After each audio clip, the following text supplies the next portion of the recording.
When you are Sundry and count, Medin Charleston, Emma, will be out with Seminka.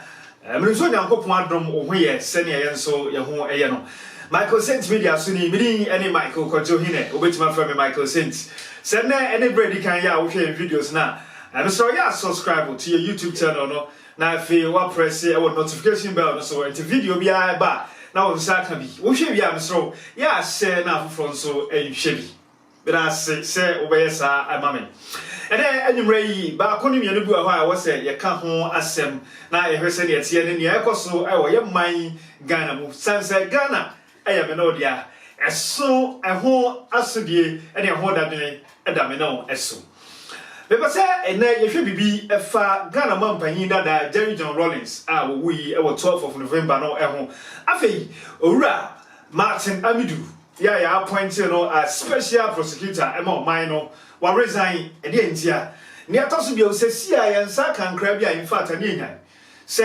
obi adi anya ho amnyamom ho nsem bi anaso obi aye ne ansani e wo Ken University amontin eso a okon obi akune ho ye hwe e de na ma ne ba sa wei ene nsem a me na wo ka ho asem e wo Michael Saint media so me da se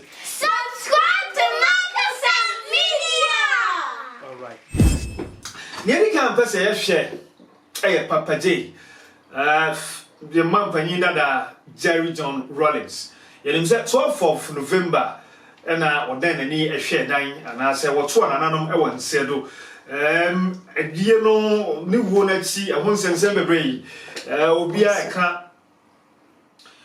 I don't see Ghana mine any abusiani na me nyina ho yako. Since they are sure or this year about the longest serving president brow bidi so ebepim brow di wuye ya ono na ache ewo akonya no so pa ya brahusem enonti ye mabusua no yako na Ghana man ye man nyina nso eho yako ne ya hwehwe ene ne ye ti ewo wuo no achi ene nsem ahodo amanfo eka ye di ahodo ewo binom emu ne nyina na ye hunu se ebra opanyin no ebedi oman no so no esanse na revolution time na odi kuba yenti oti ade pa bebre nan so enti bebre edi ya na so afutu ade be ma ne se bo ma yemfa ne nyina enche na ye ade ne nyina enko fom na afa ye hunu se Ghana ni this year na wa free mu no eno nti ye ne abusua ne nyina no edi ya osanse Bible say ye ne o sunu nsu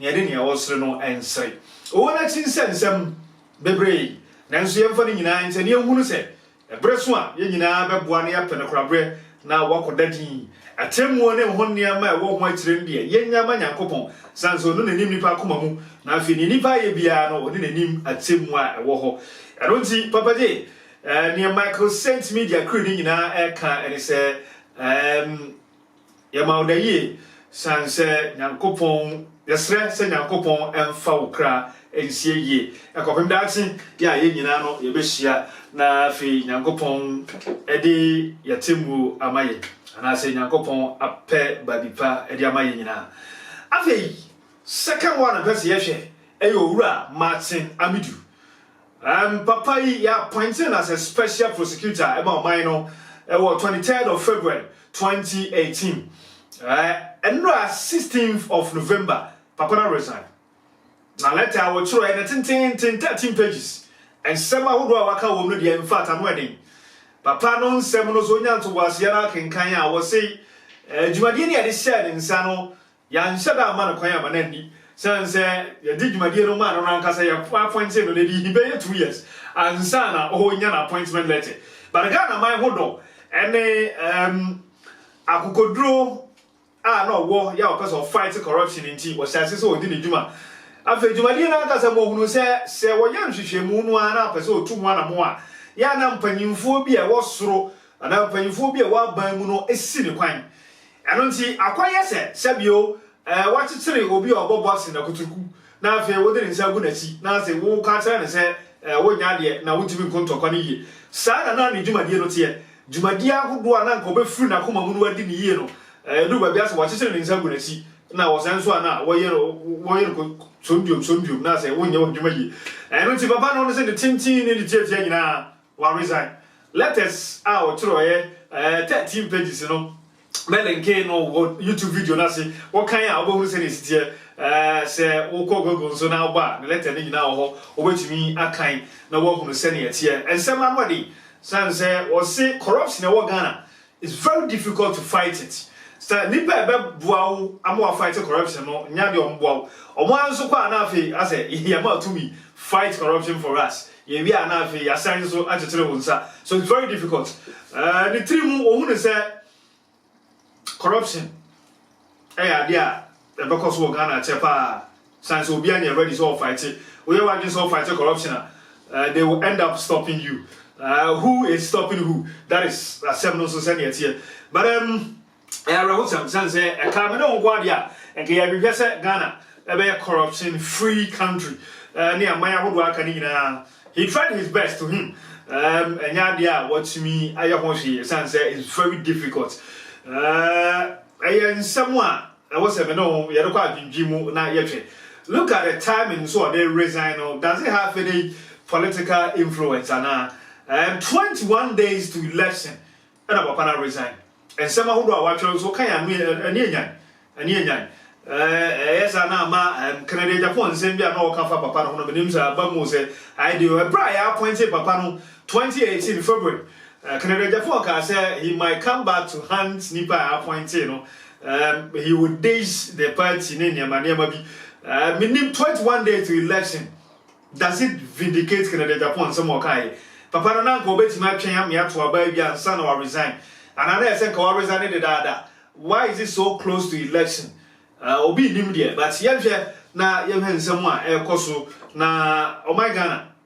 Your kun ekun san say ye hwe so man ni be yi but ya ka chi e wo nyama bebre mu me ne wo e wo bebre ye e wo say yetumi eye na ye mo man no ekoso but I see next one am person ye hwe no awia yi obi adi ni papone for sem bia in fact odwen ho a wonti ase how often do we drive in Ghana ye wo tuo e hye ye ka wo can university I did say a pine so a very busy road to do any more on winning senior here. Now will be a chica. The driver, you know, the way I know the name boy, and Jabran heavy, a boy I driver be in the castle and say, oh, right, send you also chica idea, so Yanto was and I very busy. Send you chica on yet. A branch to the south come on the wolf, or see fully can or copy a branch and so. No, so driver, no, boy I driver, and also reply, Tiakoya, Topa, or Boba the come on or compute true. Information not just was shoot two branch and 3 times. Or we are not very paddle one band so shoot to home. And to a good one says here the car, no, that's yours here. What Chile Kia, black one, big nice car.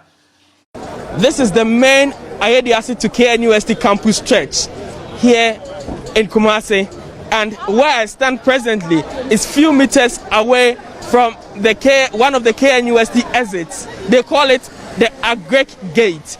And at this point this morning, a driver of a Kia Saloon vehicle shot one man for telling him to drive cautiously on the road. It was I was just standing with Mr. Amwa. I was discussing some issue with him. So when I saw a guy driving very careless on the road, so we just approached the guy and says, Amwa says, please drive very carefully because this place is just a busy road. You can cause an easy accident. So the guy get up from his car and just slap Amwa. So you know Amwa is also a man, so he just replied his slap. So the guy, I just saw the guy just taking a gun from his car, just shot Amwa 3 times, just seriously. So I called someone and for some help. So we just take him to a car and just take him to a hospital. So what did Amwa say to him that made him shoot him? No, you know, it was just an argument between him and Amwa that he should drive well, because the way the guy was driving, it wasn't good at all. The way the guy was driving, it wasn't good at all. So it was. I think there's something happened, but that time I was just standing at Amwa's back, so I just saw the guy slapping Amwa. So Amwa just replied the slap to the guy. And he went back into the car and picked a gun? Yeah, he was standing with his car in front of the gate, so he just took up the gun and just shot him. How many times? 3 times. Wow. And what happened after? So I just stopped a car just there. So I just tell them to cross the road, the driver to cross the road, else the guy will just run away. So I take a car and put Amwa inside to take him to the hospital. We are learning the guy also shot himself. What happened? Yeah, the police just came around, so they surrounded him and show a gun to him and says he should come out from the car. So I think the guy saw, I think he was afraid, so he just took out his gun and shot himself. And the police one by you know, yeah, yes, and no person had the bay, or Johnny, Harry Terran pursue Johnny. Then you found a man who are blocky, try for an blocky. Satan no aboli trimutu ana na onyamo. Satan no nyamo ntimutu. And yes, our pursue Johnny, a quiet campus no, ya blocky, dear few site, and Manabu Dizo by the bay, blocky. And one almost satisfies me at the Bomo to Moba. In the affairs are not the Canababe or the Canababe Shannon. I want me at the bay, uncle. And yeah, police one by you know. And I just say, you know, so on the bay. I wouldn't mutua or down.